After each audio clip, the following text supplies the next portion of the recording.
Ladies and gentlemen, welcome back to the Goliath Gauntlet Flesh and Blood Invitational 2, brought to you by 983 Media and, of course, FAB Cards.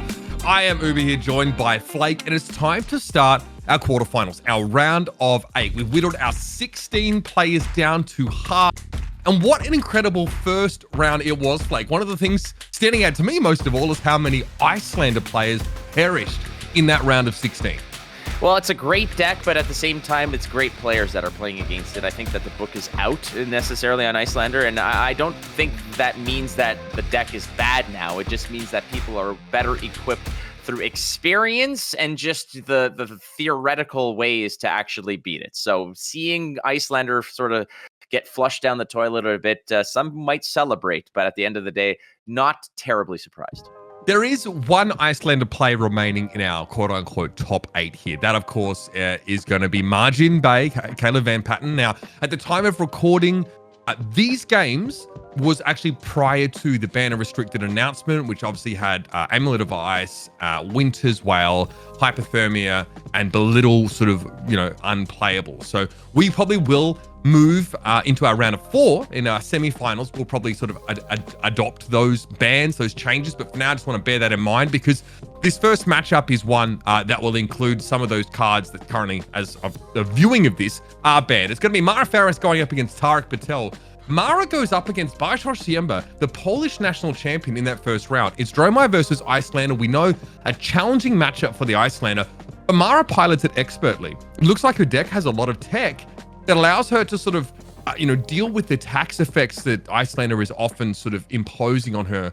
I think one of the most fun parts as we have a look at her list here, Flake, is we have this Flame Call Awakening, this Phoenix Flame package that you can pitch into your chess piece, of course, your Flame Scale Furnace to get resources back or to play around a lot of the sort of frostbites that come down. There's some other fun little bits about this sort of deck list, so it's quite exciting to see it play out, of course, and a double Nourishing Emptiness in here as well. I want to say, though, there's one piece of equipment auspiciously absent here in a matchup like this that could hurt Mara. Well, it's Ghostly Touch, frankly, and when I had put on so much work on Oldhim, I was hunting for Dromais because to me, it was a slog. It took some time, but it was a free pass in my opinion.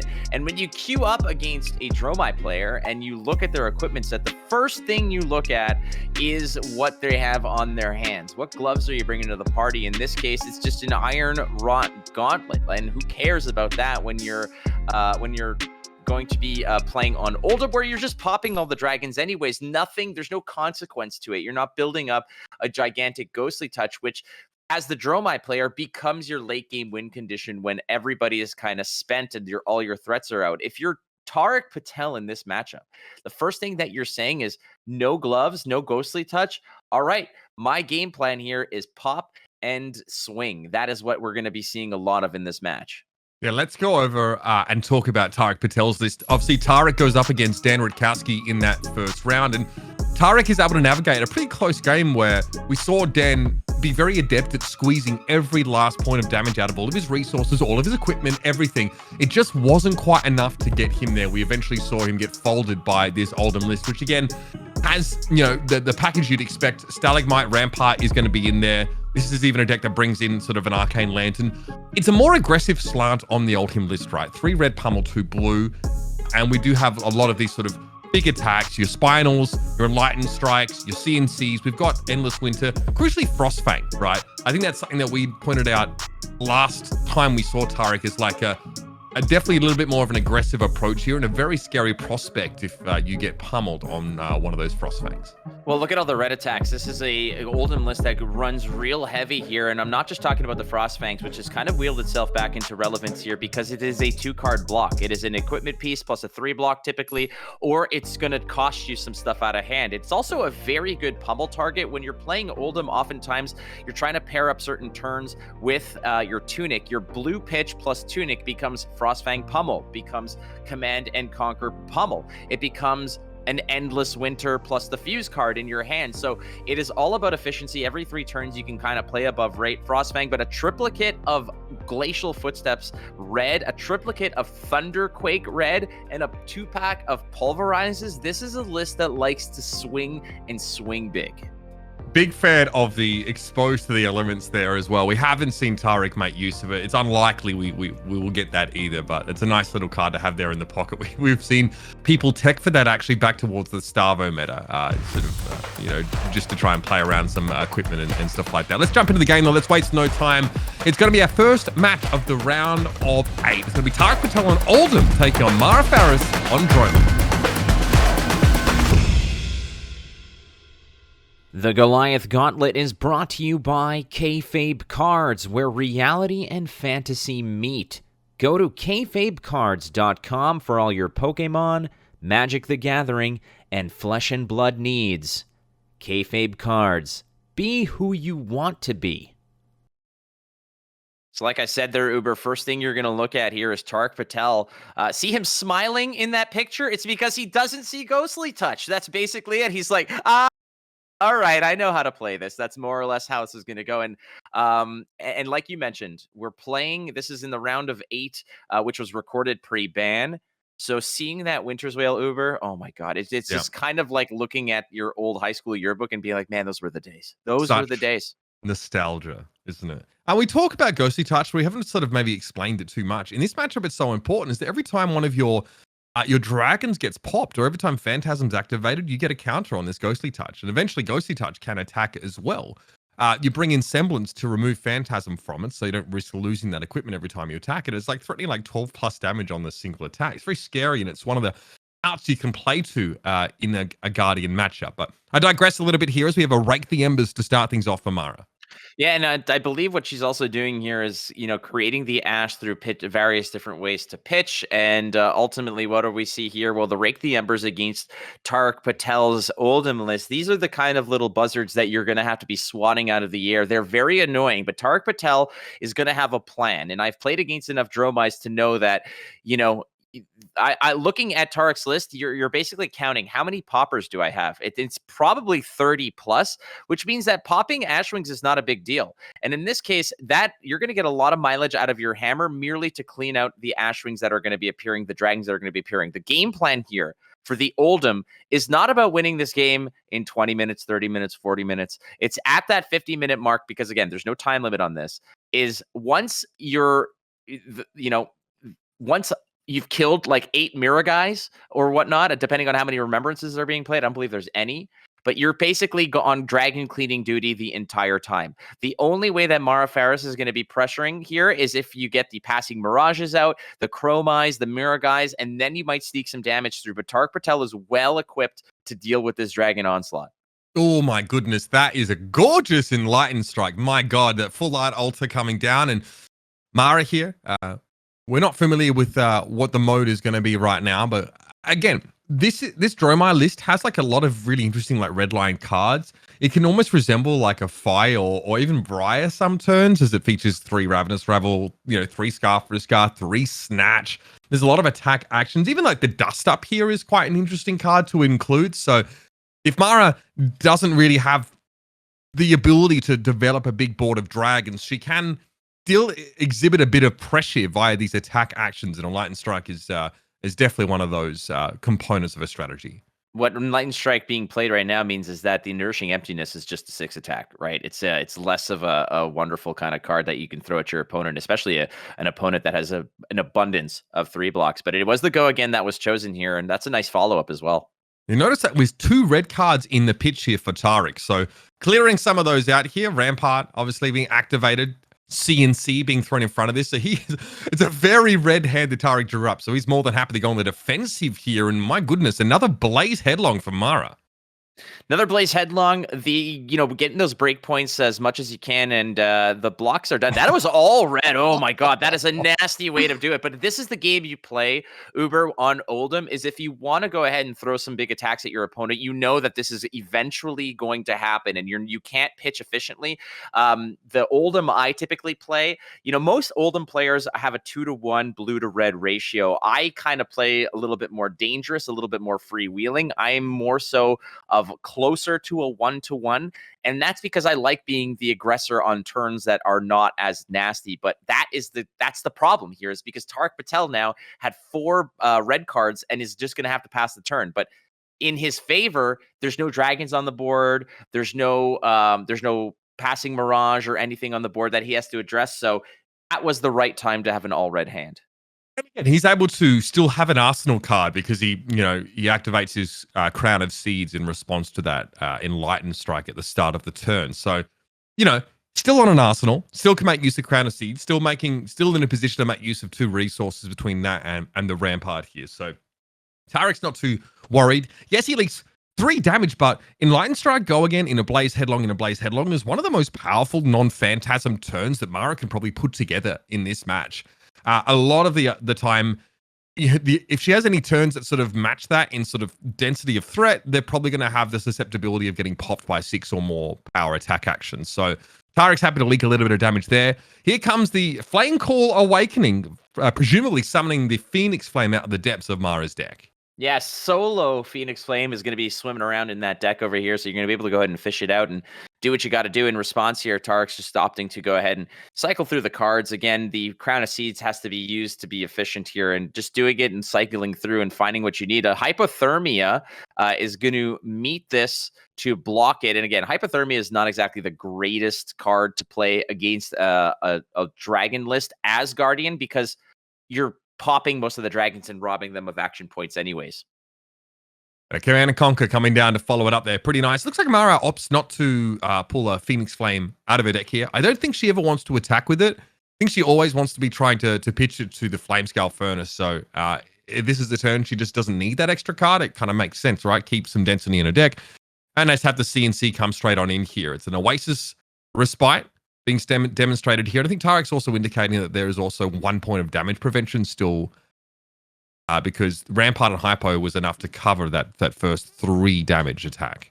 Yeah, with 1 Phoenix Flame and 3 Flame Call Awakenings, you're going to have to pitch it twice in order to get all the value out of the Flame Call Awakening. And playing it against an Oldhim, you know that you're going to be cycling through your deck fairly reliably, once, twice, maybe 3 times a lady. And in this case, getting that Phoenix Flame and playing it makes your Flame Call Awakening significantly worse. So having that outlet to go ahead and pitch, like you mentioned, to the Flamescale Furnace, it's almost like a pseudo belittle to a degree. It's not like the same kind of level of reliability and strength that you can get. But here's the other one. This one's a full art one as well.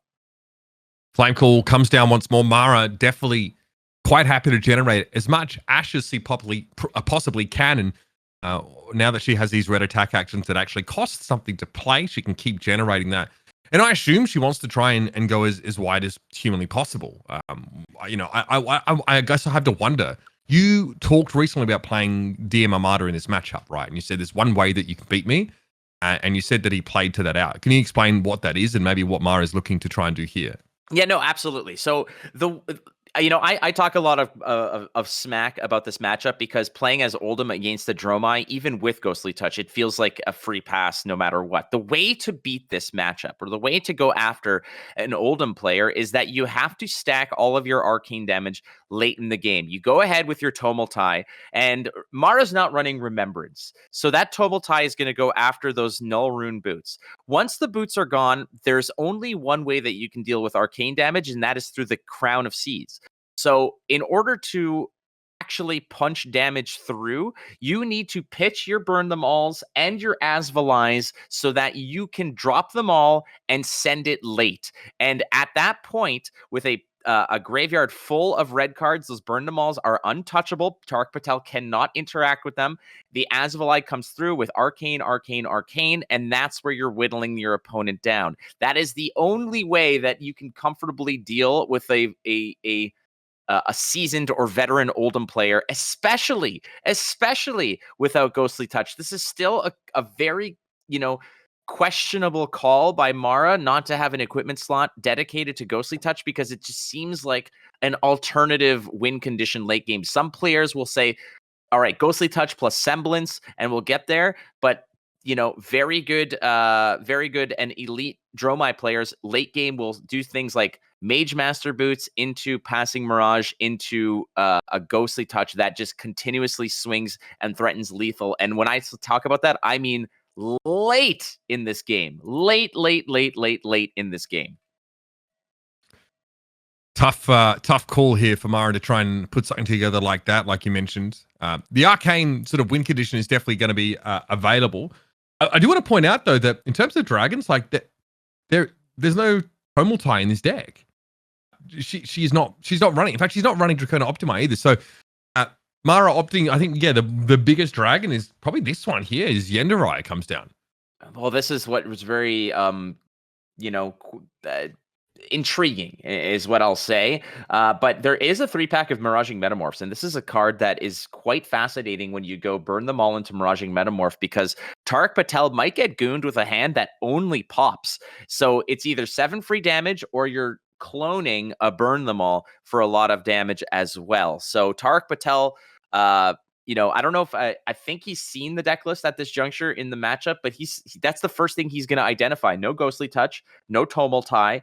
So in his mind, it's all right, preserve life total and win this game after turn 47. Right, well, here's ultimate activation, Ice React. Mara's going to be forced to put that card at the top of her deck, and that's the Winners of Grass going to the pitch zone in order to achieve that. So Tariq, pretty comfortable on this turn, takes no damage. Again, Mara has to be very careful about where she points this Yenderai. The durability that Yenderai has via the endurance counter just gets ignored if Tariq is able to pop it with a 6 or more power attack. So Mara probably wants to wait until she's able to put a Mirror Guy in play.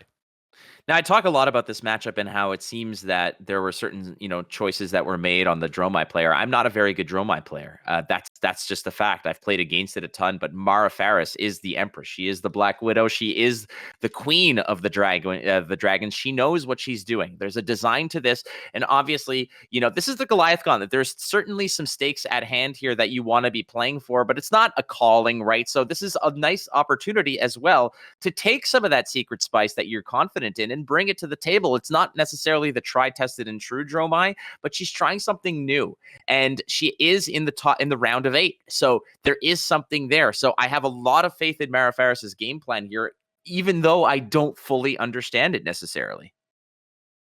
Tariq there comes in with a warm 4 win as well across the board, and Tariq is blocking very efficiently and just presenting the hammer, and Mara is in a position where giving up 1 card or more of that hammer, she probably feels like it prevents her from putting on the kind of pressure that she needs to. But the fact of the matter is, Tariq has not taken any damage since that first turn. Mara, had a couple of turns of like attack action into Command and Conquer, which was nice. But again, none of that damage really able to leak through. Tariq able to play around it. Again, Command and Conquer against an Oldhim who can just sort of, recycle his arsenal with that Crown of Seeds and sort of protect it is very powerful. Themai gets invoked here. Of course, one of the more expensive dragons, costing 3 to sort of bring into play. He's got 4 health. It says opponents can't play cards or activate abilities during your turn. So that Crown of Seeds has to get activated in response. That's right. So this is the Crown of Seeds is going to have to be done before Themai actually, enters the battlefield, as it were, which is what's going to happen over here. We're going to go ahead and activate it and slide that around. Themai is a problem, but again, it's got a, it's got a 4-point Dies booty. to Whale. That's it. That's precisely it. And what's fascinating to me is the fact that now deck building, when it comes to this matchup, post ban is the Titan's Fist, because a Titan's Fist for 4 can deal with Mirror Guy, can deal with Themai, it can get some work done. But a Titan's Fist for 3, which I like to call the Titan's Tickle, is not as threatening in any way, shape, or form. And that is something that you have to, kind of keep into account moving forward. You need those blue 3-cost plus pitches in order to get a decent weapon swing. But man, this is again another indication of just how much Oldhim relied on that Winter's Wail. It was such an brilliant card.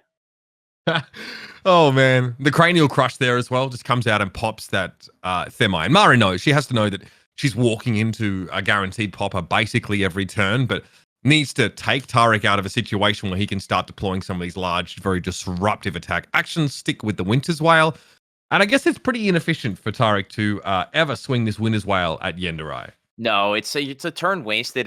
At the very least, you're getting a card out of Mara, or you're tripping down the life total. And a card out of Mara, even if she full blocks, it feels like, all right, well, nothing was done. That's not the right approach here. With no time limit, what is going to determine the victor of this game oftentimes comes down to how many cards you have left and what are those cards, how many of those are actual legitimate threats here. Tariq Patel is approaching this from a perspective of, I just went up 1-0 in card economy here. I pitched a card and swung for 4 and bought a card out of your hand. So I won that exchange even though no damage was traded here. All right, what do you make of this deployment here? Now, this is Uvia coming out of the sideboard. And of course, this is the kind of dragon that actually has effects at the start of your turn, not just when attacking. At the start of every turn, or when Uvia comes into play, as you see here, you transform an Ash you control into an Aether Ashwing. So now Uvia gets to develop this large stockpile of Ash that Mara has into dragons, and it has 6 health. So you cannot just wail it down either. There are ways to deal with this. This is, again, one of those sort of sit back and this is what I call a spectator dragon. It doesn't like to attack, much like oftentimes something like Miragai will sit back when you have another fleet of dragons. It's just there to protect, right? This Uvia here is not going to get dealt with. However, most of the attacks that Tariq is holding, even the blue ones, can handle this very, very easily. I mean, we're looking at it right now. I'm looking at the hand. You know, what are the cheap attacks that you can send at it? Well, there's not many, but you can still pair it up. For instance, Arouse the Ancients can kill that, and then you could follow up with a weapon swing. The E-Strikes for a +2 can deal with it. These are the kinds of dragons that you will eventually have to deal with. And Tariq Patel, right now, here we go. So here's the E-Strike, and I would be surprised if this isn't anything but a +7 at the dragon. Or a +2 at the dragon. Yep, you're dead right. Tariq opting to quickly nip that situation in the bud, and there's only a singleton Uvia in this list for Mara. So that strategy now off the table, literally and figuratively. Lots of these beautiful dragons, the Marvel dragons that Mara Faris has, coupled with the alternate arts that she's created, the altars on these cards. CNC altars and the E-Strike altars are incredible. Oh, they're gorgeous. They're absolutely gorgeous. And what's part of what I really love about the Goliath Gauntlet is that some of the players like to go ahead and just show off their gear and stuff like that. Maybe not Tariq. Tariq probably is just content saying, yeah, I mean, that's a gold foil tunic, right? And a gold foil. Is that a gold foil whale? Am I seeing things or? You're definitely seeing things, is what I'm thinking. But it looks like a gold foil tunic for sure. I mean, he's blinged. He's blinged. He's absolutely blinged, and but all of his bling that matters is like on a mantle in his palace. Like that's what he's doing. Yeah, Tariq, no shortage of accolades and trophies from the flesh and blood world. Billowing Mirage coming here, just asking a question of 3 damage. Will allow Mara again to create an Aether Ashwing if she so chooses. Nice little 1 for 3 go again with some upside. Yeah, it's going through, but again, the amount of efficient blocking that this list can do. I mean, you can throw things like, just toss anything, frankly, a commander card. These don't matter. Like, you have so many poppers that you can be very liberal in protecting your life total. If the game plan here is to avoid arcane damage, well, protecting the life total and maybe soaking it late game can be fine. Oftentimes, you're just trying to cut through all the threats early, so that late game you might find a window where you have that glorious hand of a pulverize with a potential a pulverize with a pummel or something like that you can sort of put together to close out the game or to shorten the gap between life totals. How do you do that? Explain to me how you pulverize a pummel without a bunch of seismic surges. Well, that you seismic surge them. Like that's what you do. You heave the pulverize. The pulverize will then cost you 7, and then you pitch 3 blues and a red pummel. Yeah, so you can. That's disgusting. Okay, so it's like max. That's like best case scenario, right? Like max resources, like full hand of blues plus the pummel. Right. That's dirty. I never want to see that. Right, but again, the thing about this is that Tariq is approaching this from the perspective of I'm basically a passenger in this game until a majority of these threats are dealt with. And when you're looking at it, all right, you're doing the count. How many Ravenous Rabbles? How many Snatches, Scarfur Scars? It's not dragons he's worried about because he can easily deal with those. It's more so the attack action cards that you need to keep in mind. E-strikes, dust-ups, command and conquers, blaze headlongs, scar for a scar, ravenous rabble, snatch. There's a lot of 4 go-agains that are going to be difficult to deal with. So Tariq Patel is basically just biding his time and saying, all right, once those are gone, I might be able to soak a little damage and then send the big one right back. Pyloria is a snatch, but the downside, of course, being that it can just get exploded by Tariq putting any 6 or more power attack action in front of it. So Pyloria will sit for now. We'll look on as the Flame Call Awakening also going to be thrown out here. This time it will fetch a Phoenix Flame. The other curiosity here is that Mara is playing Snapdragon Scalers. And if we're looking at what that can be connected with, you're looking at likely Snatch, or you're looking at likely, well, there's E-Strike. There's Dust Up as well. So aggro is the way to go here. It seems that Mara wants to sort of push as much tempo as possible. And against certain other deck lists, that is a great game plan. It'll shorten the game real tight, and it'll probably get you across the finish line in under 30 minutes. Tariq Patel, however, on Oldhim it's a defensive stalwart. It is a guardian. And what is it guarding? That life total. And how does it do it? A shield, a crown of seeds, 3 blocks for days. So Tariq Patel at 37, I don't see that life total dipping below 30 unless Tariq has the master hand. Yeah, Tariq has some damage reduction floating here as well. It will put Rampart in front here. So yeah, it might be like Rampart and a 2-block, leave like the crown damage reduction available if in case there's like a breakpoint attack. Let's see here. Ultim activation, Earth React. Okay, so that will be 3 damage covered up. The rare Earth React. It's 3 damage covered up plus 1 floating around the bend as well, if I'm not mistaken, as Crown of Seeds was used. So that's a great way to do it. Those Earth cards, there's not many in the list. I believe it's just the 3 Autumn's Touches, but they become incredibly valuable, especially late game, when your opponent has a few Ashwings. That late game, this oftentimes the strategy is if the Dromai player has a bunch of Ashwings and a big dragon, but the opponent has a Pauper, they'll swing Ashwing, Ashwing, Ashwing, and then stop. And oftentimes an Oldhim player will just hold on to it and say, well, I want to pop that big dragon, so I'm not going to worry about the little Ashwings. Having something like an Earth React and a Crown of Seeds and a shield means that you could soak 4 Ashwings before you even have to worry about taking damage.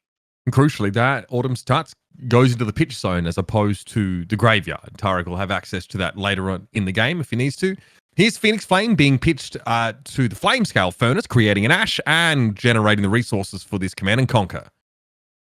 So keep in mind, one damage soak is floating from the Crown of Seeds here. This Command and Conquer has nothing in its crosshairs. Is that that arsenal is completely bare because Crown of Seeds is just so incredible. This is also, I hear a lot of people saying, like, why would you even bring Command and Conquer in against an Oldhim? Well, the logic behind that, Uber, is oftentimes that some Oldhims are heavy D-React Oldhims, and the Command and Conquer circumvents that. So sometimes if you're playing the Command and Conquer, you're not necessarily hunting to destroy an arsenal. You're hunting to just maybe catch your opponent with a hand that their D-Reacts cannot work with, and then you couple that with a pummel, and it makes for some damage that gets through, a card that gets peeled out. So it's not always a losing scenario. Yeah, and again, sometimes just pointing 6 damage at your opponent, especially if you're forced to play defensively or have a short hand, or you just want to, like Mara did, finish your turn with a decent amount of damage, feels pretty good. You do need to chip damage in against the Oldhim and find your spots when you can. Tariq actually opts to take 2 damage there because, yes, he has the Crown of Seeds damage reduction floating, but he doesn't really have like a great way to use it. So he just pairs that up with a 3-block card and says, fine, I'll take 2. I'll keep some cards in my hand here. Here comes Mara once more. Themai again being developed. Now there's an option here. There it is. Okay, so we can use the Tunic to go up a card here. The efficiency on this is incredible. That like peanut butter and jelly, those two equipment pieces, it is incredible. So again, Themai is going to need to be dealt with, but with Winter's Wail, it is merely just a turn to deal with it. But there is a go again that's coming out from this. Is that an Ashwing? I think that's an Ashwing, right? All right. So all the Ashwings are coming to the party right now. One apiece. One was soaked by the Crown of Seeds. This one, again, the efficiency on how Oldhim deals with these Ashwings is incredible. And is this less efficient now, though, because you used a Tunic counter for Crown and you have to pitch a whole card for Rampart here? Yes and no. Ultimately, what you're doing here is you could have always pitched, let's say right there, that Glacial Footsteps, use the crown, use the rampart, and kept the tunic. But it's possible that just Tariq is thinking, well, maybe I just want to send an attack back, and but at the same time, the rate at which this game is going, you could use your tunic reliably, and you're right. It's like kind of like half a dozen of one, six of the other. It's very similar, but yeah, like it's fascinating to me. Like I would have just kept the tunic and pitched and cycled and just had that tunic online if I needed it. But I think it's Tariq fun, like if you have like CNC pummels or like that extra resource you alluded to at the start of the game, right? That gives you a lot more flexibility. Exactly. No, you're spot on. Like, what if Tariq has a Frost Fang and a pummel in hand and a blue? Like, you can go ahead and do the dirty work. But Tariq understands that patience and discipline are key in this matchup, and you can't let it run away from you by saying something along the lines of like, well, I'll just let these dragons live because I have a massive attack that I can send at Mara. But at the same time, then you're letting the board get out of hand, as it is kind of right now. Tariq has to just be very disciplined and say, my turn is always going to be defense, defense, defense, swing whale at the biggest dragon. And we just saw Tariq actually swing the whale at the passing mirage that Mara developed at the end of her previous turn. Again, that's Mirror Guy with Spectre essentially says your first illusionist attack each turn loses and can't gain Phantasm. So throwing that out there, of course, pretty crucial. Is again these dragons are, I believe, draconic illusionist attacks. So that would apply. Tariq gets rid of that straight away. He just uses Winter's Wail to remove it. He comes a Billowing Mirage in here, and that's going to be a 3-block in total with Rampart plus that Cold Snap. Macho Grande being thrown in front of the first. Aether Ashwing destroying it and effectively ending Mara's turn. That's the beauty of this matchup here, is that one card just shuts the entire plan down. The Go Again on all these dragons is such an attractive feature because they're permanents that exist on the board. You really need one red to really start the domino effect. But at the same time, Oldhim is just, all right, I've got poppers for days. Send the dragons. I will stomp them out with this gigantic glacial golem, just swatting this Ashwing out of the air and then making it my turn. And with Winter's Wail, it's a reliable 4-spot to kill most of these nasty dragons. Kyloria, Visenkarai, Miragai, Asvalai. They all just get crushed by this Winter's Wail so reliably.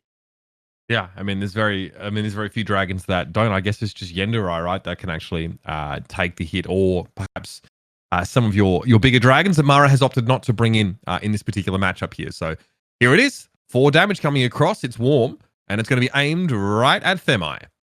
It's warm enough is what it is, and that's one of the bigger threats that are out of the way. There is a 3-pack of Themis in this list that you could probably be sure that Mara is packing all of them. It is one of the more detrimental dragons in this matchup. Not that it's that big of a threat. However, it does turn off the Crown of Seeds should that dragon survive. But it's not long for this world. Those Themis are typically a lot more nasty against heroes like Icelander or Kano. Chromai now being developed. Again, this is another way that Mara can get around Phantasm being activated consistently by Tariq. Obviously, when it attacks or leaves the arena, either once a turn, you will gain an action point here. So that means that Mara will still be able to attack after one of her dragons being popped. She's going to come in here with Chromai. So the action point is going to be generated here. It also has Go Again because she's played a red card this turn. That means that, yeah, like Tariq sees this coming. He goes, okay, here's a 6 or more power attack. All right. Mara can attack again. Squashed, thunderclapped, big time. You get an action point, no problem. Tariq is going to be trading up every single time. These Ashwings, also not long for this world. And think about how many of these dragons have been popped and how big that Ghostly Touch could be by now. Probably I was 4 just or 5. thinking that. I'm like, do we need to have like a what if Ghostly Touch counter somewhere? Mara pairing up these attacks now. It's a Ravenous Rabble. This is part of this is one of those attacks that Tariq does have to respect because it's not a very efficient way to block it out. We're going to go ahead and use the Crown of Seeds, and a 3-block is going to clean that up. It is a 4 Go Again, and again, Crown of Seeds just showing its worth here. Yeah, insane. It eats up all of these breakpoints with consummate ease. Tariq not really feeling like there's any need to deploy these Channel Lake Frigates. There's just not enough density for Mara to to be threatened by these dragons, and it's so easy to end her turn by just throwing out a 6 more power attack. So, okay, so here it is. Was that Crown of Seeds to eat up that Aether Ashwing? And here comes number 3. Tariq says, I'll take one.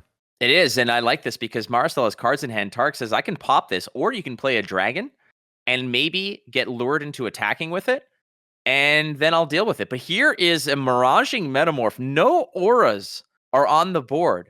So Tariq Patel can just go ahead and throw another big fat attack in front of this and pop this without any detriment, and he does. Yep, it's not like Mara could instant speed, like flash in one of her light illusionist auras and get it copied by, the disgusting degenerate stuff that Prism players used to do. God, I love those days. That was the best thing ever. I'm telling you, Uber, one of the, when I knew that I was becoming a good player was when I would open up a turn 0, with a Miraging Metamorph, and they'll be like, okay, I'll pop it. I'm like, yeah, exactly. I'm like, in response, I was one of those guys. Prism players had the audacity to act like victims when she got LL. Like, come on, you guys were disgusting. I know, they cheated like crazy, because then what would happen, I would have 2 Genesis in play, and then it's like, okay, what are you going to do? What are you going to do? Exactly.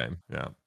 That was absolutely filthy. I mean, I see people trying to live that reality in their Blitz game. So shout out to Noah Clark, placing quite well, I think, at Battle Hardened over the weekend. He did. Prism. He also absolutely cheated against me in the Super Armory. Not intentional, but we can discuss that on another day. He did that for a go again segment.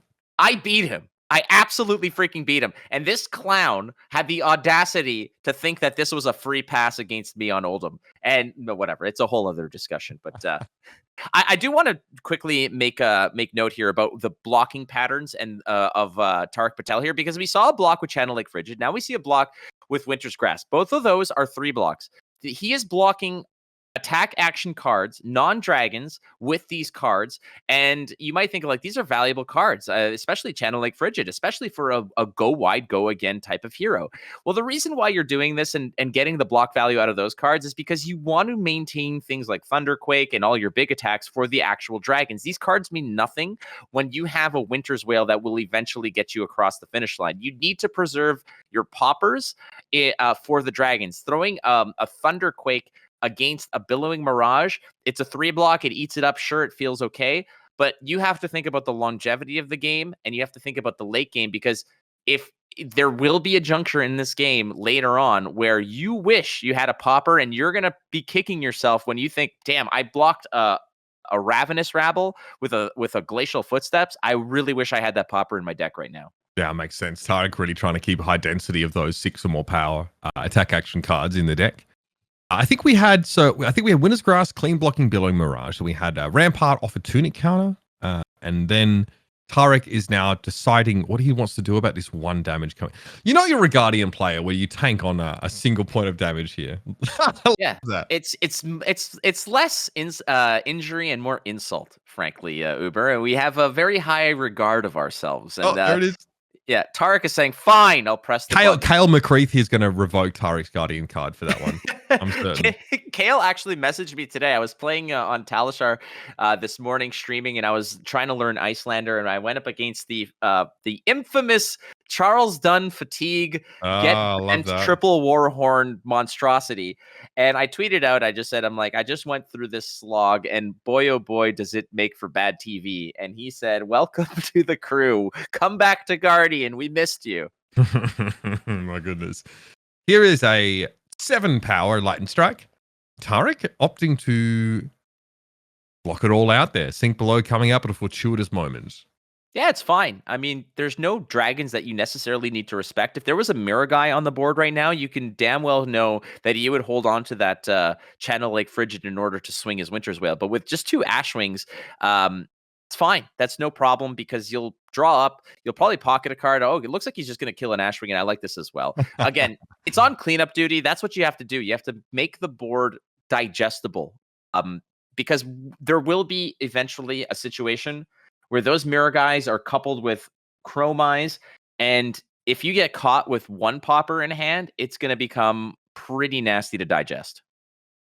Rake the Embers here from Mara for 3 of those Aether Ashwings. And of course, we'll be creating 2 Ash. It was a Pitch of a Red. There was, of course, the one created by the Rake the Embers itself. And here it is once more. Themai makes their last foray onto the table here. This is the third copy for Mara.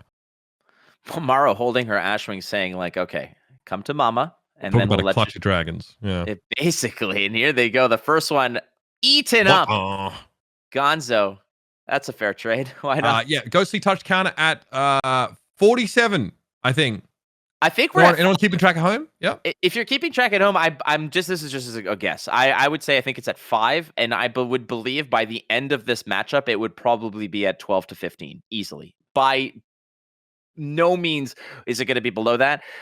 When I play against Ghostly Touch, oftentimes I try to play as defensively as possible, and I try to kill dragons the old-fashioned way with attack actions. And if you think about it, if you think about it from the perspective of the card exchange, if I'm popping a dragon with a Spinal Crush or attacking it with a Spinal Crush, it's all the same. It's one Spinal Crush traded for a dragon. The difference is that you're keeping that Ghostly Touch at a digestible level. Tariq doesn't have to worry about that. He can just freewheel these poppers like crazy. Yeah, okay. So really that removes one of the concerns for Guardian players in this matchup, as we've sort of discussed here. So Yenderai, again, another pretty durable dragon, one that's going to be hard to just sort of remove here. And it's an Aether Ashwing to open up. I'm seeing at least 1 6 or more power attack action card in Tariq's hand here. So this is probably going to be pretty elementary. Well, the part of it is given the fact, if there was like 2 Ashwings, he would probably go Crown, Rampart, and then basically lay the breadcrumbs for that Yenderai into the gingerbread house. But with so many Ashwings, it's not ever going to happen. Tariq is basically going to play. He's going to play Pop, Swing Whale at Ashwing, Pop, Swing Whale at Ashwing, and just kind of keep a card economy fairly healthy here. Unless he has a fat attack. I mean, there's nothing to say that if you've got like a dominated red glacial and like a pummel ready to go, that's pretty nasty as well. Sort of keep a Pulverize in his hand, or just opt to block with the Endless Winter instead. So I don't know if that really is going to mean much in the grand scheme of things here. It looks like it's probably just like Cold Snap Pitch for a Frosty 4. But I guess, like, yeah, why wouldn't you? Yeah, I think it's like a CNC in hand. Yeah. So, okay, so CNC instead, Mara, okay, losing Yenderai to that. And that's perfectly fine. Again, you need 6 damage to bust through the Yenderai. The way that Yenderai, you think it operates like something like quote unquote Divine Shield in Hearthstone or something along those lines. But in reality, it's the first instance of damage that would kill it is negated. And then everything on top of that goes through. So you do need 6 to kill it. And Tariq Patel in this case is just going after that dragon. And again, Ghostly Touch would not tick up, but it doesn't matter because it's not being played. Blaze Headlong coming out here. It looks like Burn Them All also was deployed just prior to that, if I'm not mistaken. So Blaze Headlong's go again is turned on, and Burn Them All obviously will introduce an arcane damage element every time there's a dragon attack. Yeah, you got to play the Burn Them All first in order for Blaze Headlong to actually get the go again. Blaze Headlong wants to follow up on a red attack. Mara's deck is essentially, it looks like it's 90% red. I'm counting the blues, and I see 5. I see 8. I see 8 blues. Yeah, I probably only threw. I don't know if she would run Epot in this kind of matchup. So maybe only the Passing Mirages come in here out of the board. Which now it kind of gives you a little bit more perspective in terms of how this deck was built, right? Because you're saying, okay, there's no Tomultai, there's no Dracona Optimi. Those cost an arm and a leg. Yeah. So you're playing essentially a red line deck where nothing costs really more than 1 other than your Command and Conquers and your Nourishing Emptinesses. Okay, so pitch a Glacial there. Maybe that was too. So I think there was I think the Winter's Grasp was blocking the Blaze Headlong, yes, along with the along with the Crown, and then we're just throwing a Pulverize in front of one of those dragons. Yeah, gotcha. So there was like a pitch there. I think the Glacial Footsteps for the Crown. So that makes sense. Tariq, it's fine, just shortcutting a couple of his movements there, but they're talking. So Ghostly Touch, I think, is at 6 now. Okay, good to know. Yeah, keep track of that. Again, excuse me. Tariq able to pitch to Arcane Barrier to stop that extra damage coming from Burn Them All. So now Mara's graveyard's got to start to get chewed up by that card turn after turn. And Tariq back to the forge. It is Winter's Wail again comes across. It's like you're playing whack-a-mole at this point, where that hammer just gets slammed down onto one of these Ashwings, and Tariq is completely comfortable just saying, "All right, we'll block efficiently. I'm gonna pop your dragons, and I'm gonna squash another one. And there's no late game threat here from Mara. That's the difference here. Is Mara's deck has to go fast. It has to go nasty, and burn them all with null rune boots and no way to get rid of them. Tumblety is just kind of in another dimension now, saying, "Let me eat your shoes. Let me please eat your shoes." The problem is that burn them all makes blocking like a blue even more efficient for Tariq. It's like pitch blue, turns on Rampart, turns on Crown, eats up one of the arcane barrier. Like Tariq uses all 3 resources off a blue now as opposed to just 2. Dude, don't make me go back to playing Oldhim. Like I had literally just told myself that I'm gonna go put myself through right through wizard school. Majin Bay and I are gonna. We have like this week, couple hours put aside to actually That's go content. through the ringer. That's actually content, by the way. You ever thought of like filming that? Getting berated by Caleb over and over every turn cycle. Well, it's a different story. Like there's learning from Caleb, who's a very, very generous person with his time, very good at teaching you. And then there's learning from Dalen Mack, who is it's a whole different ballgame where he's just basically you'll play a card and he's like, no. And I'm like, why? Well, because this is better. Well, why is it better? It's just better, bro. And I was like, okay. Yeah, Dalen's that great guy, but as a teacher, he rarely explains to you why something is not good. He just tells you it's not good. So he expects you to rote learn things. It's quite funny. Yeah. Yes. Just him, Prism Master, of course, for quite some time. One of the best. Previous NFL player, Dalen Mack, good friend of ours. Guy, that you're like, you see somebody who is good. Like, for instance, let's talk about Tariq. Tariq is the reigning Canadian national champion. He's the former U.S. national champion. Yep. He is a medical doctor, and he's a pretty good golfer too. At a certain point, you gotta wonder where his faults are. Yeah, he's not even unattractive. That's the worst part. Like, he's also good looking. I don't really understand like why. Like, he just high rolled on his character creation. I know. I have met and hung out with his girlfriend, and she is a really awesome human being as well. Like, what is it? Where are the skeletons, Tariq? Where are the skeletons? Yeah, you must have like toe fungus or something, right? There's got to be something to balance out this sort of celestial legend. Bad. Like, I don't know, dude. I honestly, it's unfair. It's absolutely unfair. Oh goodness, here's the Blizzard pitch now. Of course. Oh, so efficient. Oh my goodness. So we have the Crown of Seeds activated here. A little shield put in front there. Okay, and arcane damage all dealt with, and we are good to go. This is like my favorite. He's like, yeah, I have a hat made of leaves, and that apparently is good enough to deal with your flying dragon. Very whimsical and mystical flank. This is the nasty one. Yeah, so this is where it gets nasty because Tariq Patel might have only fat attacks, and in your mind, you're like, yeah, just pop that bad boy. You do not want to give Burn Them All an extra, an extra token version of it, unless there's not many red cards in the graveyard, wherein you do pop this, you do create a second Burn Them All, and then you double the rate at which you're burning through that graveyard, and that in itself is not a bad strategy. Tariq Patel is asking Mara right now, how many red cards are in there? And you could do the math. If there's like 8 or 9 or 10 or 12, what you're doing is you're accelerating the rate in which these Burn Them Alls are dealt with. And Tariq Patel, with the amount of blues that are in there, with the efficiency of Crown of Seeds, etc., he might just go ahead and pop this bad boy and say, let's go. Let's burn through your deck even faster.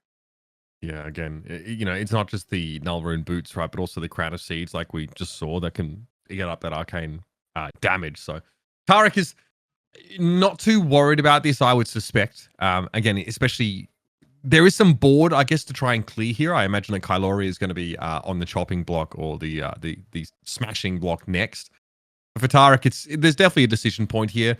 To be fair, it's one of the more complex and nuanced decision points that Tariq has actually been presented with for this entire game. So this now going to give him a chance to rub his almonds together, so to speak, and come up with a solution. Miraging Metamor is pretty nice, man. I mean, in any other matchup, it's an incredible card. 1 for 7, coming in hot. Yeah, damn right. This is where you sneak in like an Otarath, or you sneak in a Merciful Retribution, and you just make your opponent feel like an absolute garbage face. It's the best. Man. Absolutely the best. That's how you know someone's new at the game, man. That's my favorite thing to do. I'd be like, oh, you're new. Gotcha. This game actually used to be so much more degenerate than it is now. I mean, just the things that you could do were just absolutely Dude, out of hand. dude, Like have you non-errata, Briar, Prism at her worst, Starvo. My goodness. Seeds Chain, dude. Seeds Chain, hands Yeah. down the most bananas deck you've ever played in your life. Lightning. Yeah, I mean, Ball Lightning. That was pretty wild as well. I don't know, man. Everybody's We're in a talking good about. place. Shout out to LSS. We're doing well. You know what I mean? I think I think so. we're on a good trajectory. I was actually thinking, Uber, it's like I have had the privilege of actually sitting next to somebody like Doa, sitting next to somebody like DM Armada, Brendan Patrick, to a much lesser extent, 10 and Where's this Grace. going? Where's this going? I'm just saying, I am waiting for the day where I can, like, one of my favorite things is to make a reference or make a joke while I'm casting. Look at Brian Gottlieb and just have the laser death stare of like, you idiot. But to his credit, he always plays along. And I feel like you and I next to each other, we would be facing each other and casting because we would always want to see each other's reaction. That's right. There'd also be like a piece of spaghetti connecting our mouths. Do you know what I mean? Yes. Only getting shorter. Are you the lady or are you the tramp? I mean, it depends what kind of day you catch me on. I'll be honest, mate. I mean, who says one cannot be both? Well, we can both be the lady. We can be the lamp, actually, the lady tramp. Absolutely. I love lamp. That's what I'm saying to Uber. That's all it's about. Now, correct me if I'm wrong here. This Burn Them All was actually a separate card deployed. It did not come as a result of the Miraging Metamorph getting popped. No? That's correct. When I was sort of envisioning this perfect utopia where you and I are next to each other holding hands and casting FAB, we missed the fact that I believe it was a Winter's Grasp that ended up soaking some of the damage from that Miraging Metamorph, which means it wasn't popped. There was no cloning of one of these auras, and Burn Them All is the played the old-fashioned way. So, explain to me, if you will, at what point Tariq will look to turn up the heat? Is this just like fatigue the Dromai kind of thing? Like wait until she literally runs out of dragons? Like when do you sort of change gears in this position? Because Tariq took a little bit of damage last turn. Like he opts not to he might have been caught with a situation where if 2 cards would have meant he had to pop the Miraging. But, let's talk about the roadmap for the Oldhim player and where we're at. All right, so the Oldhim player in this case, if you have the open deck list, the first thing like we mentioned is you're looking Ghostly Touch. So there's no major late game inevitability of being faced with a potential 13 damage attack that might be protected by a passing Mirage or a Mirror Guide. That is absolutely something that you can put aside now. The mission here is, frankly, you cannot let these dragons get overwhelmed. And again, it feels so bad when you've got something like a Spinal Crush in hand, but an Ashwing on the board, because your first order of business in your mind, the first thing that really becomes an attractive option for you is to send the Spinal Crush to face and bring the life total down for Mara. But Mara at 28 or Mara at 19 means absolutely nothing to Tariq as long as there's dragons on the board. What Tariq has to do here is count the other threats, like these Scar for Scars, E-Strike, Snatches, and whatever. As long as those are still rolling around, the game plan will remain block as efficiently as possible, kill dragon. And eventually you'll get to a point where Mara might have no dragons on the board, and you might Tariq might find one of those big red attacks, and then the gears change. This isn't a matchup, for instance, like old school Prism. I know we keep talking about Prism, but Prism used to play a game where the first 4 to 5 turns were all establishing your auras, getting 2 at a time, taking a lot of damage. But it's usually that midway point in the game where everything shifts in the other direction, where it becomes overwhelming. What Tariq's trying to do is not let these dragons run the table, not let there be too many of them, protect the life total, and eventually those threats are not coming back because there's no remembrance. And there's no other major dragons that you need to worry about. Tariq is completely insulated as long as he plays cleanly. And there's the Rampart getting thrown in front here.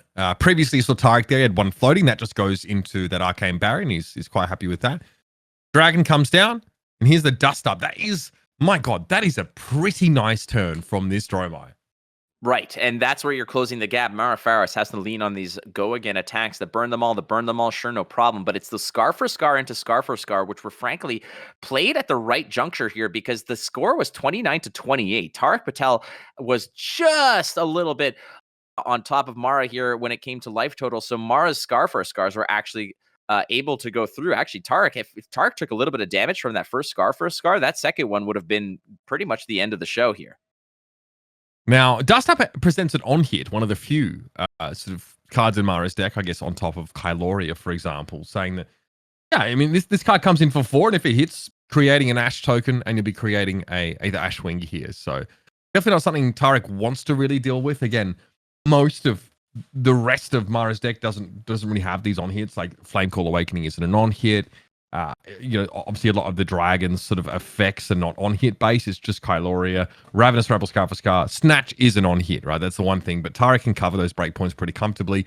At that point in the turn, he doesn't really have the ability to crown. He can't shield again because it's on the chain. So just get that last point of durability of that Crater Fist and give a card. So I'm looking at Tariq's hand here. I think there's a Macho Grande in there. So saved by the bell, at least in that regard. But there is a Rouse the Ancients. There's a Blizzard, I think, a Winter's Bite, and a Macho Grande, if I caught that correctly. So what that tells me right now is you're going to have to pitch to deal with 2 Arcane. You have 1 Popper at your disposal. So if a Mirror Guy hits the board, you're going to be in trouble because you're probably soaking a little bit of damage here. So this is an opportunity for Mara to catch Tariq with only 1 Popper in hand. But, these are turns where, protecting your life total early is a good thing because Tariq can soak damage if necessary. His hand, however, is not necessarily built for a big clapback. It's more so use these cards, pitch for Arcane Barrier, maybe toss a block, maybe pop a dragon, and then swing with the Winter's Wail. Some deliberation here for Mara. That is a Ravenous Rebel. She will deploy that. So off the top, as a red card, no surprise here, given that's the most of the composition of her deck. So 4 damage being presented here. With 2 Burn Them Alls in play, is this the most powerful phase of Mara's game? It is the most powerful phase of Mara's game because Burn Them Alls create... It's much like Rosetta Thorn. Like if you can present damage in multiple packages, it's really difficult to navigate, especially since Tariq Patel does not have an arsenal. So that Crown of Seeds does not create a scenario where you pitch to Crown of Seeds, you have 2 float, you can eat some of the arcane, you still have the 1 floating damage to sort of close the gap on the breakpoint of 4 for Ravenous Rabble. You have some cards left in hand, but there are a bunch of 2 blocks, and I believe with that Blizzard, there's a no block in there as well. So Tariq hand is not as comfortable as he may think. He's going to be soaking a little bit of damage. I think he's just probably going to eat some of this Ravenous Rabble damage. 4 being presented right now. And again, Tariq's hand, as we know, some 2 blocks. Also, only one of those key poppers here. See Rouse being pitched here. And of course, just throw the Winner's Bite out in front. This is going to account for 3 of the Ravenous Rabble damage. And now here it comes. So Dragon comes in. We have 2 instances of that arcane damage. So 2 of the floating resources being used to account for that. And Macho Grande to pop the dragon. And that'll do it. All right, so I did see the Ravenous Rabble. I did see the Macho Grande. I did see the Winter's Bite. Let's see if this is the Blizzard, if my eyes are good eyes. Because the way to play here, frankly, is I think you just swing at the Ash Wing. Ash Wing, right? Yeah. Mara being able to deploy a 3rd Burn Them All. I mean, there's no turning back from here. That's probably Mara's most valuable tool in this matchup, especially in the absence of the aforementioned Ghostly Touch here. So Tariq just is going to put Mara in a position where she has to develop a dragon in order to benefit from Burn Them All. I saw a 3rd Burn Them All there. Is that not being played? Hey, it was a Blizzard. There it is. Nice call. Here's the Winner's Wail. Frosty 4. Going to face, though, and I do like this move here as well, because this basically means that Tariq is not respecting the other Ash Wing, because he probably thinks that he could just go ahead and pop it in the next turn anyways. Giving up an arsenal here, which means that another blue pitch means Rampart and the Arcane Barrier. And if another dragon shows up, you know that he's just basically going to go ahead and Rampart that first dragon, soak up the 2 arcane damage, and pop whatever big threat comes through. But it looks like Mara doesn't even have a hand to play with, perhaps. Yeah, she synced, so she's definitely gonna have something to do here. She would have had 3 cards plus that potential arsenal left over. So Phoenix Flame in the pitch comes And it's going to be Yenderai being deployed once more. This would be the last dance for Yenderai as well. With the protection token as well, we're going to start with the Ashwing, though. So let's see how this works out. Like I said, it's likely going to just be a blue pitch for Rampart and 2 Arcane Barrier, because you want to be hunting the bigger dragons. You want to be popping those bad boys. That's where the value comes. So there's the blue pitch. Yeah, block. That very effectively eats up the 1 from the 8th Ashwing and the 2 Arcane damage coming in. So what will follow this? Mara at least has her action point. The action point exists. The tough part here is, and I this is where you feel like such a god as the Oldham player, is because you know that whatever comes your way is going to be dealt with in the most efficient way possible, and it's going to be more valuable than that Ashwing. So Tariq is just basically saying, I'm not ending your turn. Put another threat on the board so that my Winter's Will can eat it. And Mara having to think very carefully about what that might be. She deploys a threat and then she attacks with either of her dragons. It's over for her. And I really think that Mara would prefer Tariq to have to deploy an attack at Yenderai as opposed to just very cleanly being able to block it and saving essentially a card pitched away. So I'll wait and see what the call is here. But it's tough. I mean, frankly, we talked about this at the top of the game, but the win conditions here for Mara are becoming more and more nebulous and less realistic. Well, without something to lean on like Ghostly Touch, I don't want to beat a dead horse here, but unfortunately, that is just the reality of it. Mara's one piece of equipment. I mean, you can think like, hey, let's take out, I don't know, an Oasis Respite, let's say, or let's take out one of the Nourishing Emptinesses to throw in the Ghostly Touch, and this changes the entire dynamic of what this game is. It's the reality of the matter here is that this matchup is not looking to beat Guardians. This matchup is looking to beat up everything else. It's a red line aggro deck that keeps threats on the board. That is such a pivotal and important part of this game. Uber, is that you can give up 3 cards, play 1, and if your board is hefty, you can, that 1 card that you play, you know, it could be a Scar for Scar, it could be a Snatch that you go ahead and use your Snapdragons on, you go long with it. Mara, unfortunately, has just walked into this buzzsaw that does not care. It brushes off so much of this little kind of poke you damage and deals with it so efficiently. The first time we've seen Mirror Guy deployed this game. It's actually possible that Mara was pitching them for later on here. So Ravenous Rebel actually topped up blue. You hate to see it. There are so few in the list for Mara. Yeah, that is not what you want to see here, unfortunately. But it still warrants some cards out of Tariq Patel here. And unfortunately, I think the game plan for Mara was to get a lot of the work done against Tariq with cards like Ravenous Rabble for 4, Scar for 4, and that just doesn't seem to be the case here. It really sucks. I know that I've been on the receiving end of so many players that drop the Ravenous Rabble, peel a blue, and the look of despair on their face. It feeds my soul. I love it.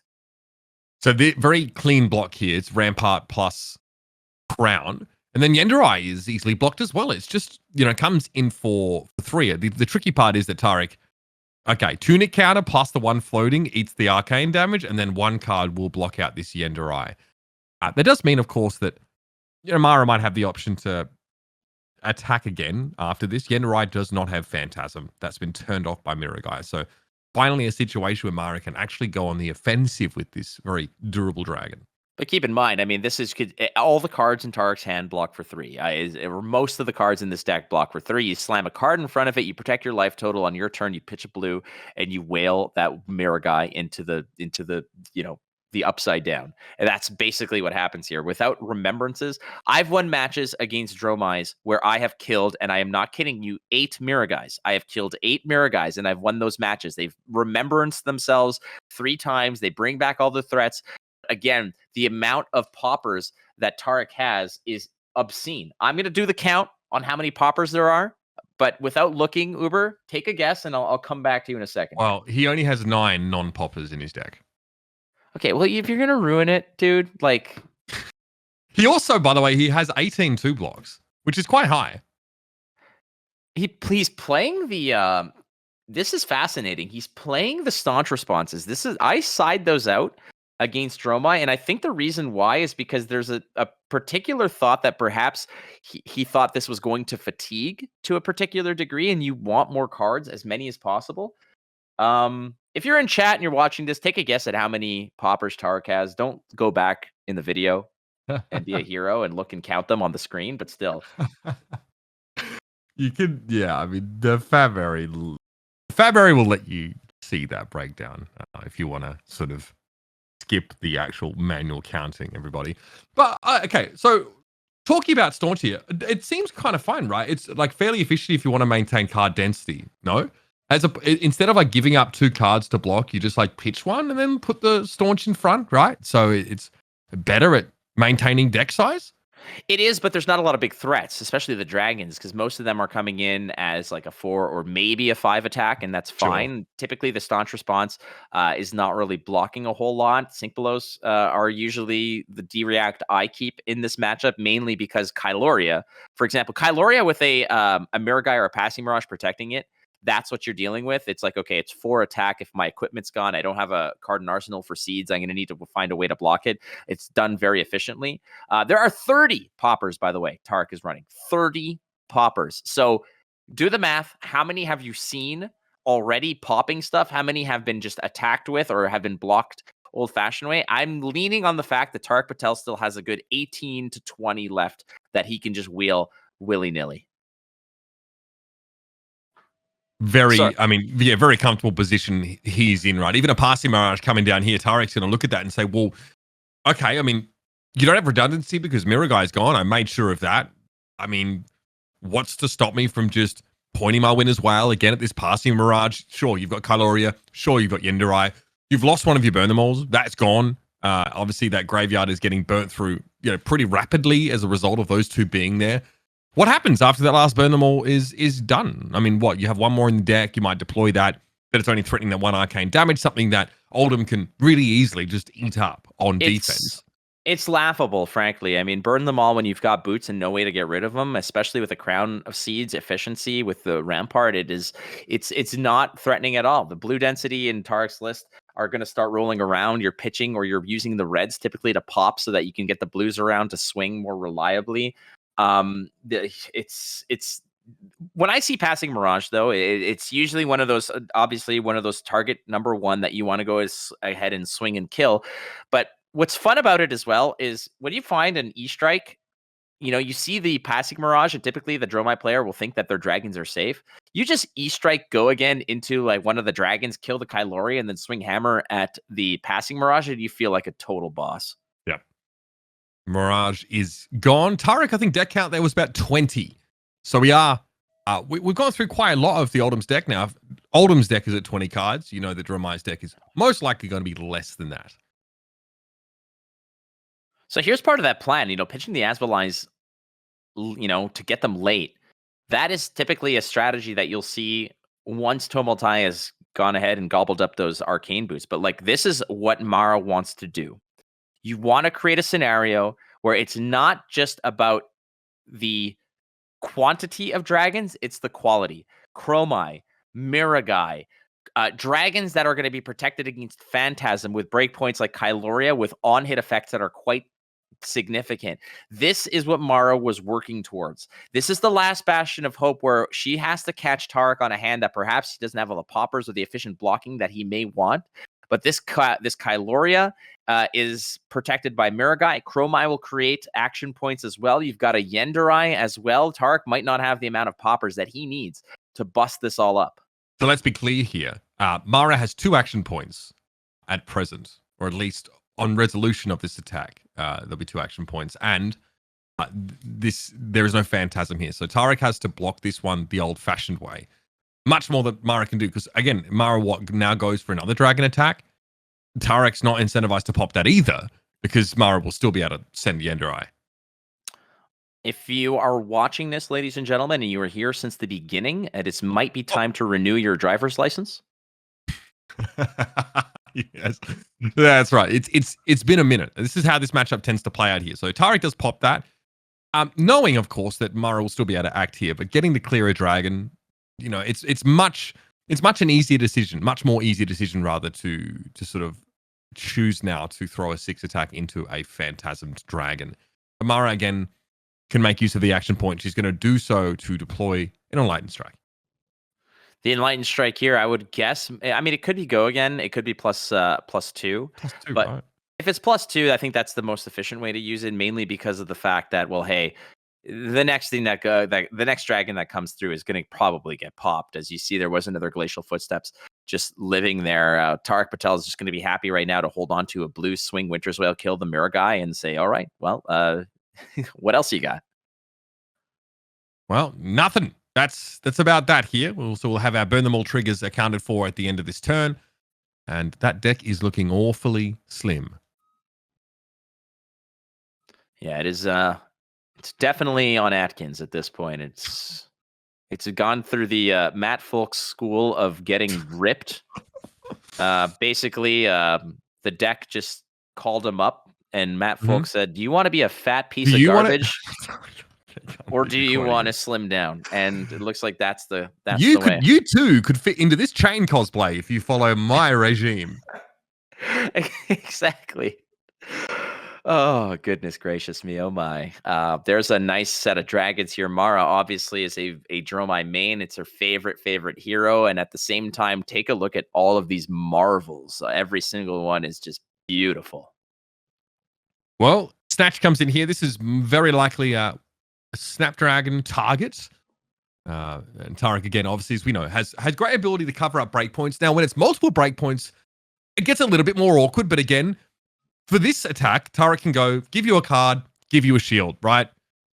Next breakpoint, Crown of Seeds would have been an option if he had an arsenal, which he doesn't. So that's where it becomes like a little bit more complex here and eating up multiple breakpoints. But Kaloria comes in, he doesn't have to think so much about breakpoint and covering that up. He just thinks about putting a 6 attack card down in front and blocking it, blowing it up with that Phantasm. So very, very straightforward decision making, I would assume, for the Guardian here. Not many targets left for that Snapdragon Scalers. We're going to go ahead and throw a red in front of this along with the Rampart. The question is I wonder if he pitches the blue or uses the Tunic. Okay, he's going for the Tunic, which means that if there is actual Arcane that comes through, he'll have to pitch a blue to deal with it. Yeah. Burn them all plus Asvalai. I mean, it was going to be a blue either way. I'm just wondering, maybe, again, if you have a blue in hand that you could pitch away, it might have been a more efficient way. And again, just keeping the Tunic online. But I am not sweating at this point. If I'm Tariq, you're at a lower life total. You've got a bunch of dragons, but damn it, are you just equipped to deal with them?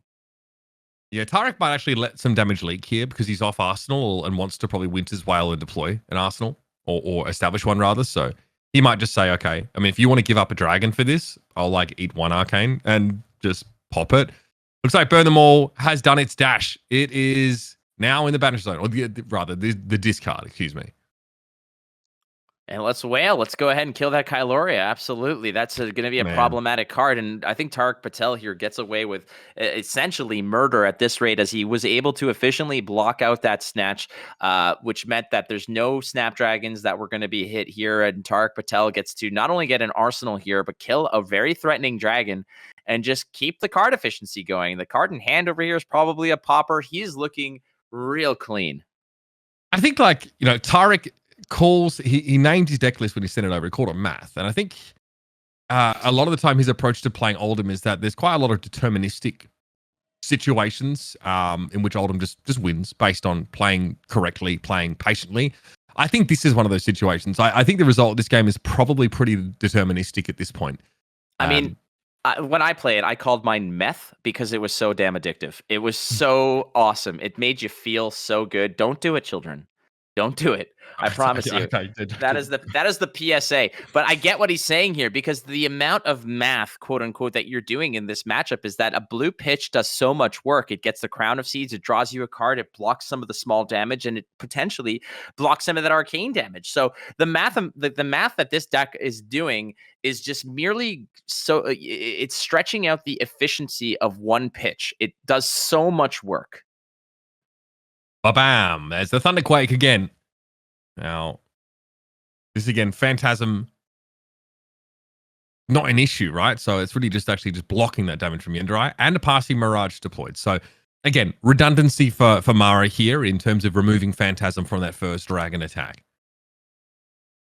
Gonzo, again, if you're wondering, sometimes like this matchup, if you're any other hero and you're thinking about it, for instance, if you're an Icelander against this, it's a very difficult matchup because of the Ashwings that are difficult. But at the same time, you have to kind of economize what you're saving your poppers for, your Find Those Fighting Spirits, your Command and Conquers potentially, your Wounded Bulls. There's only so many things that you can use to pop big dragons. Tariq Patel has an abundance. Every card that he's drawing is a good chance that it is basically a death sentence to one of these dragons. And Mara's down to 2 cards, I think, in her deck. So we're getting very close to the conclusion of this match. Tariq has been able to maintain, obviously, a much higher density of cards here because when he's preventing damage, he's not forced to put cards into his graveyard in order to do so by blocking. He's able to pitch things away. And that is obviously the strength of this deck when you're playing defensively here. So those late game Asphalites are now coming out, but we've already seen 2 Burn Them Alls destroyed, obviously, or expired, rather. So this is really it. Mara's last hurrah is here, and Tariq is still at 24 life. Well, that's the issue here, is that as long as those arcane boots are still on Tariq's feet, nice and firm, he's got his feet on the ground and his head in the clouds here, looking at the dragons. He has no issue dealing with them. He's got reach with that hammer. The strategy, again, like I mentioned, is that by this juncture, so a lot of Dromai lists will run a Remembrance, and when you run a Remembrance with Dromai, with Dromai, you send the Tomotai to kill the crown, then you remembrance the Tomotai back to get the boots, and then you're basically saying, all right, burn them all, Asvalai, you have absolutely no way to deal with it. We'll get you there. And unfortunately, Tariq Patel at 24 it's a different story if he had the boots or if he didn't. Those Asvalais now are going to get laughed at to a certain degree. Tariq Patel's deck is built for this. Essentially, it's meant to just squash this list. And Mara Faris that goes super fast against so many lists kind of got slowed down. So this Nourishing Emptiness has dominated as Mara's graveyard has been exhausted, and a Staunch Response is the perfect answer for that. Just devastating for Mara. That's how you become champion in 2 countries. Do you know? You just have the Staunch Response against the dominated Nourishing Emptiness. That's it. That's all it takes. That is very painful there. Tariq also, again, ultra efficient on that round. He actually blocks with a 2-block there into the Yendurai attack because he wants to have the resources floating to eat the 1 arcane and then have the extra available to deploy the Staunch Response there. As it you're just pitching a red and using the 1 floating there. So again, just very elegant solutions that Tariq is finding for a lot of these problems that Mara is trying to pose at him. Time after time, the guy is getting straight A's on this exam. Tariq can honestly just close his eyes, ties his hand behind his back, and just, he's got 2 turns to just do nothing and still win this game. There's the triple Asvalai again. The framework of the strategy of the win condition against the Oldham list is there. The late game Asvalais, the burn them all. Unfortunately, those boots, man, they are just devastating. Dust up here. Mara at this point running so low on cards, you'll notice that there is no deck. This might be the Snapdragon target here. Looks like maybe just like a Winter's Bite thrown in front. Obviously, it won't fully cover it, so a Oldham no, don't activation? Do it. Surely not. Imagine a Blizzard right here as well with a red card in hand. Oh, Lord. Yes, Mara would be pitching for that, and that won't allow her to put cards back into the zone that her deck used to reside in. So perhaps Tariq wants to avoid that. Card economy, Uber. Card economy, like pitching those Earth cards are incredibly valuable in this matchup. And if you can block a 3 or block a 2 and see that card again, especially in this, like you want that all day long. Sure. So here it is. This is about as good as it gets. A Phoenix Flame used on offense now. It's Mara just using what she has left, and it's going to be Tunic counter taken in order to block here with Rampart of the Ram's Head. Now the Dragons must face the music. This trio of Asvalai has to look for a way to try and get in here. This is really all that's left. Yendurai is going to be first up to the plate. There is Phantasm. There's nothing that turns it off. No, okay, we actually do have the Asvalai coming in first. And Tariq says, you got it. Bam! Pulverized, the most punishing of all of them, man. Oh, Lord. Man, that's absolutely brutal. There it is. So, okay, so Tariq, again, takes that arcane damage, of course, 1 from Burn Them All, 1 from as Valai. I think Burn Them All is probably done its dash here now. No, okay, still going to stay around for a while. Still some in the graveyard. Winner's Whale comes across. Again, Tariq's in no position. He doesn't have to threaten Mara's life at all. One Asvalai dies to Phantasm. The other dies to Winter's Whale. Mara now down to 2 dragons and 2 cards left to work with. These are the death throws right here. Miraging Metamorph comes across. 7. It's 7. It can threaten another Burn Them All, but I think Tariq Patel at this juncture has protected his life total so much that it doesn't even matter. Hey, clone that Burn Them All. Let's get all of those cards out. That's the fist across the table, Uber. Oh my goodness gracious. Yeah, nicely done by Tariq here. I think we've harped on the limitations for the Dromai coming into a matchup like this in terms of just the way the deck is built.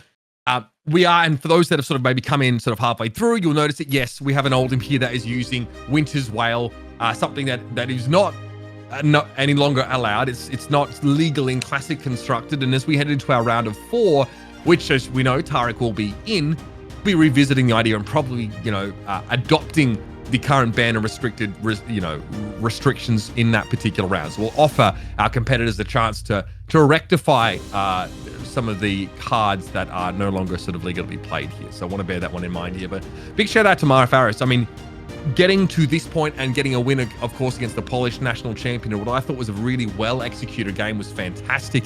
Coming up against an Oldhim, and obviously without the ghostly touch, is probably the worst case scenario for Mari here. It's pretty clear to see that her deck was not constructed to take the Guardian down, and unfortunately she runs into the only Guardian in the Goliath Gauntlet remaining. Yeah, full marks to Mara, because the design of the deck was such that it was going to go fast and it was going to get a lot of nasty work done. And you can see why the Nourishing Emptinesses are so potent in this list, is because you're thinking like, well, Nourishing Emptiness, sure, maybe you have it in Dorinthia because they don't play any attack actions.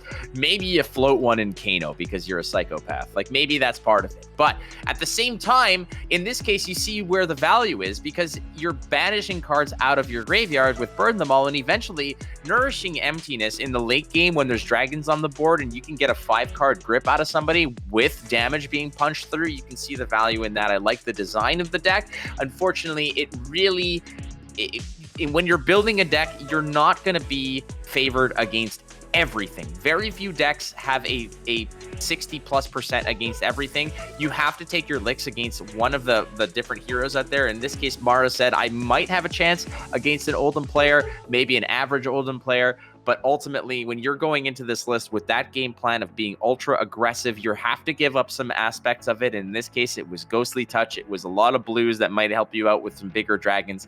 But the design was good. And hey, she got through the first round, but she bumped up against Tariq 2 belts, and that is no easy task.